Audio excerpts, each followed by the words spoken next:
What is up, YouTube? Live Ask a Realtor with your host, Joe Ausmus, the Realtor musician. Barao, got some guitar stick with me. Gonna play some live jams while we wait for people to get signed on and check out the video. But we got some excellent conversation topic tonight lined up. We're gonna talk about rising rates. You may have heard about it. But we're going to dive into what that means, what that is, and show you some examples. So it should be great. But for now, let's kick out some live jams while we wait for a couple of people to get signed in.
YouTube, what's happening? Thanks for checking out the channel. Please consider hitting that subscribe button. It'll let you know every week when we go live on here. And we do go live just about every week and talk about various real estate related topics, buying homes, selling homes, realtor life, everything in between. And I'm always looking for new things to discuss on the channel. So if you have questions or stories related to anything real estate, share it with me. Shoot me an email, send me a message. You can leave me a live chat on here if you're watching live. If not, you can leave a chat on the recorded video. All these are recorded. All the previous ones are lined up on the channel for you to check out and get your learn on. All right, cool. Today, we are going to talk about a house with a T drawn underneath it. Well, we're going to use this and we're going to illustrate some topics here. But first thing I want to talk about is home buying interest rates. We hear about rates are low, rates are rising. What exactly is a rate as it pertains to real estate? And I'll take it a step back. An interest rate is an indication of the cost of borrowing money. It is an indication of the cost of borrowing money. So when rates are low, money is cheap. Loans are cheap. When rates are high, loans are expensive. Money is expensive. So the interest rate is an indicator of the cost of borrowing money.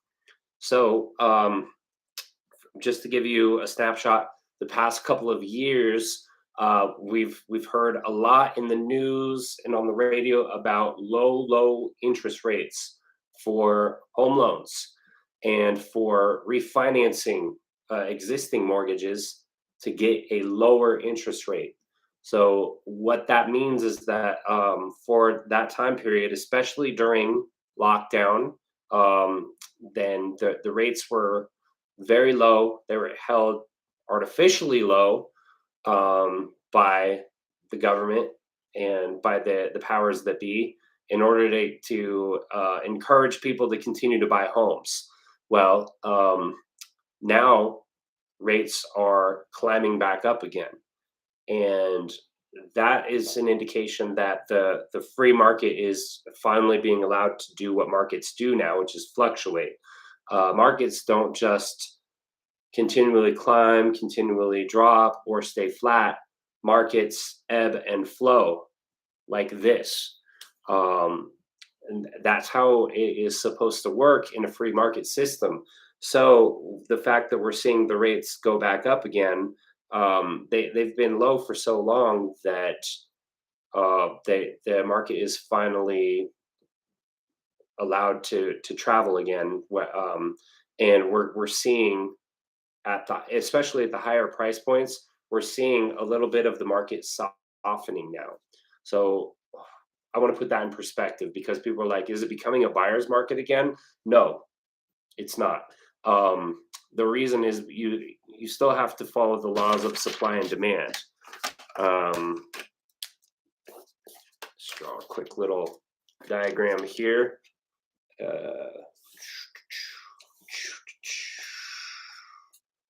Got it.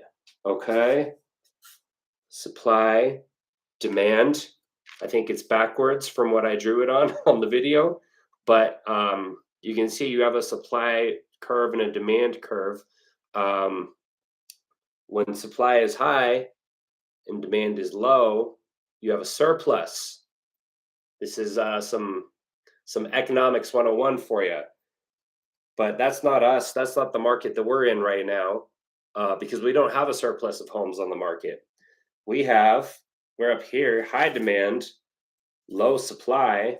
We have an inventory shortage. So when we say that the rates are going up and the market is softening, that puts us maybe over in this direction, maybe more towards a balanced market, but that doesn't mean that the market is balanced out, and it definitely doesn't mean that the market is over here where we have a surplus, right? So quick little lesson there. But we want to talk about the cost of waiting. So I talk to a lot of folks every day about real estate, about the market. People are following the market and they're asking where it's going. Well, no one has that crystal ball, but based on just recent activity, and if trends were to continue the way that it's going now, I can somewhat paint a picture there for what that looks like. So this house, this beauty right here, you can't tell from the beautiful drawing, but it's a 3-bed, 2-bath, backs the nice open space. It's a lovely home, right? I'm going to kick you a couple of scenarios here to further illustrate what we're working with here. So people say, Joseph, I think I just want to wait for the market to come down. Okay, let me show you what that looks like here and why that might not be in your best interest in the long term. So scenario A, let's say if this home is 500,000. All right, and we want to wait for it to go down to 450. Awesome. I haven't learned how to draw backwards yet, so bear with me if that is backwards there for you, but 500,000, 450, right? Okay. And we are going to make some assumptions here. A lot of assumptions, actually. We're going to take tax out of the equation, HOAs out of the equation, all that good stuff. We're just going to keep this nice and simple here. So let's say that this first scenario over here, 500K, let's say that we could lock in a 4% interest rate on that. Well, whereas over here for the price to come down to the 450, let's just assume that we're in a rising rate environment. Let's say that we're going to wait a few months and we're able to get it for 450, but to do that, we have to purchase it at 6% interest, right? So we got a 2% difference here with the rate. I just want to illustrate what those differences are and why it might be a wiser decision to go ahead and pull the trigger at the 4%, even at the higher price. So figuring out roughly payments, just principal and interest, borrowing the 500,000 at 4%, that's going to put us at, and this is a 30-year loan that we're talking about. That's going to, and I ran these numbers ahead of time here. That's going to put us roughly 2388 P&I, principal and interest. 2388 right here. Okay. Say, and then if we were to wait and we're doing the 450 at 6%,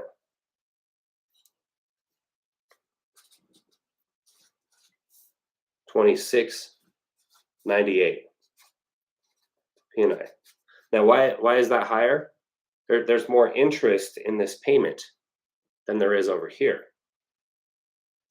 Here you have a larger portion of your monthly payment going towards interest.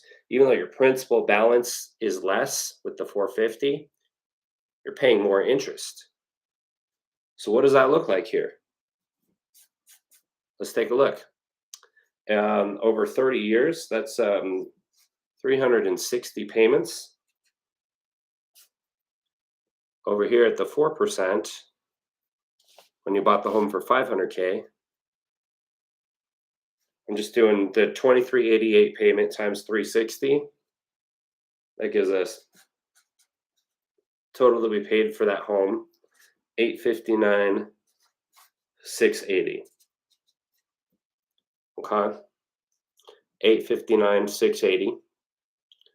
And if I do the same calculation on the other side, 360 payments times that 2698 payment, same home, same exact 3 beds, 2 baths, backing to open space, beautiful, lovely home, now costs $971,280. It's the same house, and you paid less.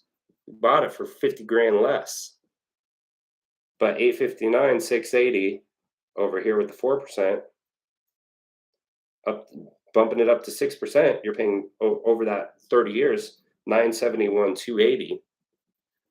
That's $111,600 more because you waited for the price of the home to come down. So taking a look at this scenario here, yeah, you saved 50 grand up front to pay 111,000 extra. And where'd that extra money go? Not to principal. That was that additional interest that you pay to the bank to borrow that money. So I wanted to illustrate this and draw this out. Obviously, we made a lot of assumptions here, right? It's not going to work out this way. You're probably not going to stay in the home for 30 years. You're probably going to sell or refi when rates come back down. There's a lot of moving parts here. But I do this to illustrate that if you're waiting for this price to come down, that comes at a cost. The reason the prices come down are because there's going to be a higher interest rate involved. When the rates go up, less buyers are out in the market looking. We've got a huge demand right now, and this rising rates is impacting the demand. And as of right now, supply is still very low. We still have a low inventory. As rates continue to rise, we might see more inventory come onto the market because there's going to be less demand on those houses.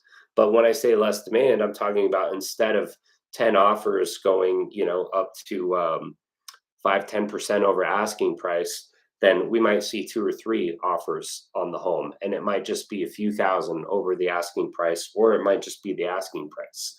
At some point, markets do balance out. At some point in the future, we may see ourselves back in a buyer's market where there's a surplus of inventory on the market.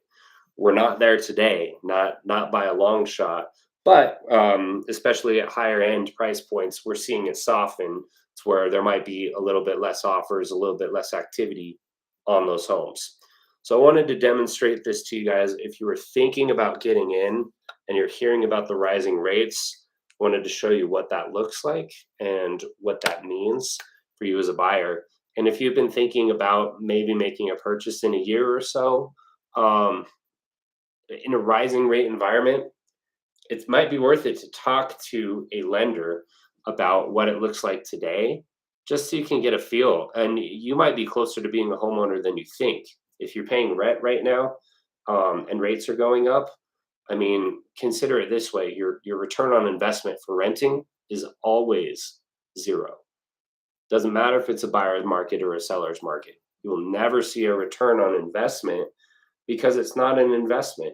You're paying for someone else's investment, not yours, right?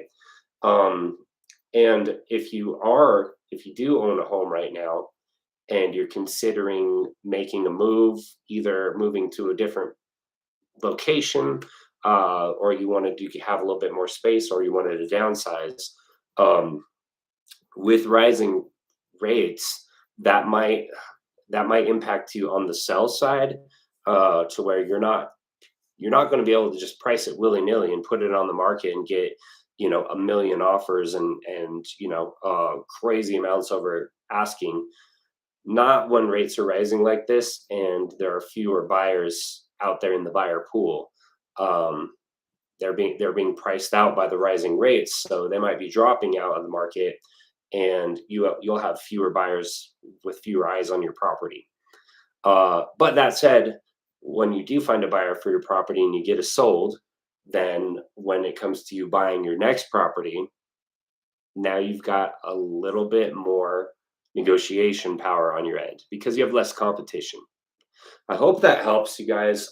If you have any questions for me, drop them in the comments. Leave me a comment on this video. You can always shoot me an email. All my contact information is in the description. Please remember to subscribe to the channel.